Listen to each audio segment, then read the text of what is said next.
Planning to use it for a large portion of my content, I finally got my hands on an iPhone 14 Pro. Sadly, the local premium retailers didn't have any, so I had to search other places. Hesitating between the new deep purple and the space black, I opted for the black as it's more timeless and better matches my gear, especially my 16-inch space gray MacBook Pro, the unboxing and setup of which you can watch on this channel.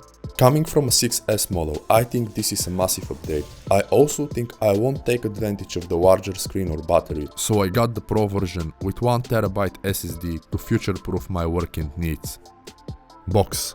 White in color, the box resembles that of the 13 Pro. It has a similar wall profile with paper pull tabs on the bottom, which according to Apple are actually new. The box has a different photo based on the color you pick. I have a black phone, so the same is on the box. Whatever the image, it hints at some of the phone's new features, which I'll discuss in a moment. Inside.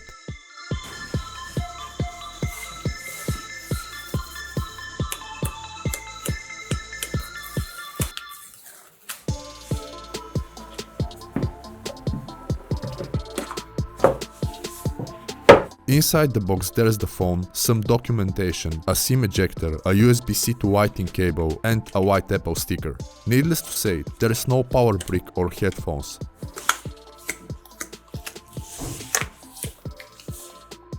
Although this phone is technically Pro, Apple keep their black stickers for their most premium line, including the M1 Pro and the M1 Max laptops.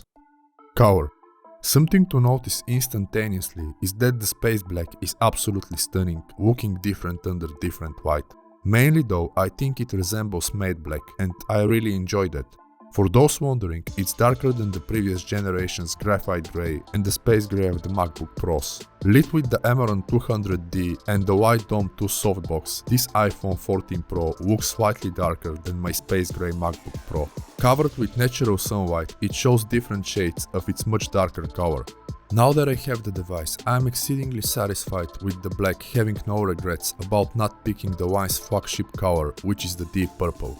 Holding it in my hand, I feel that the space black is the most unique color, giving a very different feel with the almost black steel band on the side, although that's actually a fingerprint magnet. I think one YouTuber was very accurate when likening the space black iPhone 14 Pro to a triple black Beamer or Audi. Overall build. The build of the iPhone 14 Pro feels very solid and premium. As usual, the silence and volume buttons are on the left, whereas on the right there is the on and off. Apple claims that the iPhone 14 Pro is highly durable, having a ceramic shield tougher than any smartphone glass. Nevertheless, I didn't want to risk anything, so I grabbed one of Apple's black silicone cases, which I'll review in the future. The iPhone 14 Pro comes with Apple's 4nm 16 Bionic. Claimed by Apple as the fastest smartphone chip that's equipped with 6-core CPU, a 5-core GPU and about 6 billion transistors. According to Apple, the chip is also more power efficient, which likely is the reason the iPhone 14 Pro has an additional hour of battery life. Thank God it also has a SIM reader, because I live in Europe. Display. While the Max version comes with the 6.7-inch screen, the Pro has a 6.1. They both use Apple's Super Retina XDR technology with a ProMotion of 120Hz refresh rate. Based on what you have on it, the display can switch between 1 and 120Hz. Say for instance you check still images. In such cases the display drops its refresh rate to save battery. Respectively, it also brings it up when you start scrolling and doing other stuff.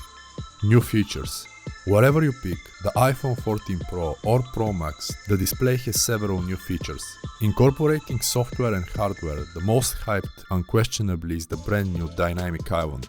Replacing the regular notch, the Dynamic Island contributes to a better experience when listening to music, being notified, having an upcoming call, etc. It also finds application in Face ID, which you will likely experience first when setting up your iPhone 14 Pro.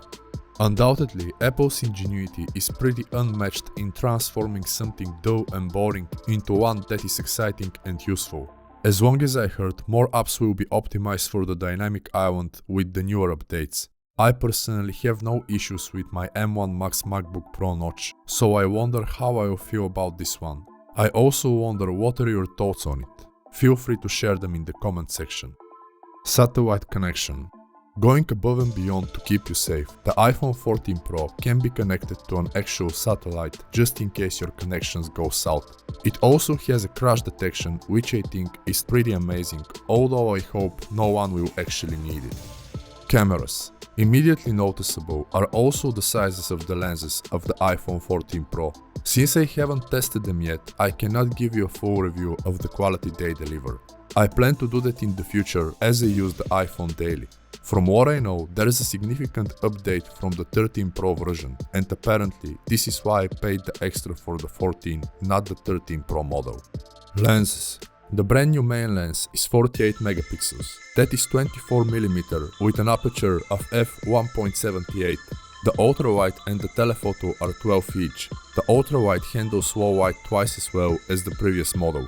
The telephoto lens on the other hand has two focal lengths. One is 2x48mm f1.78 and the second is 3x77mm f2.8. Meaning now you can swap between 0.5, 1, 2 and 3 in the camera app. Video. Besides Apple ProRAW, the iPhone 14 Pro also shoots Apple ProRes. Honestly, I really can't wait to use the latter and see how the M1 Max handles it. My main reason for getting the iPhone 14 Pro, its abilities to capture video are pretty remarkable. The cinematic mode is now available at 24 FPS HDR, which, as Apple likes to remind us, is the industry standard.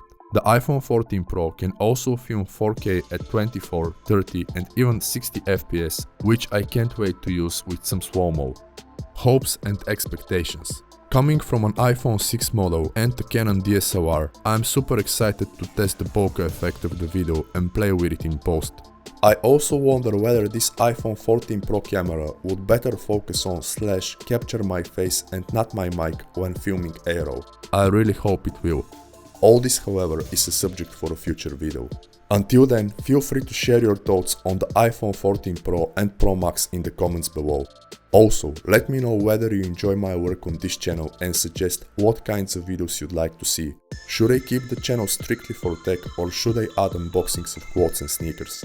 Please like the video as it helps the channel, check my other works and books, subscribe for more and I'll see you in the next one. Thank you for your time.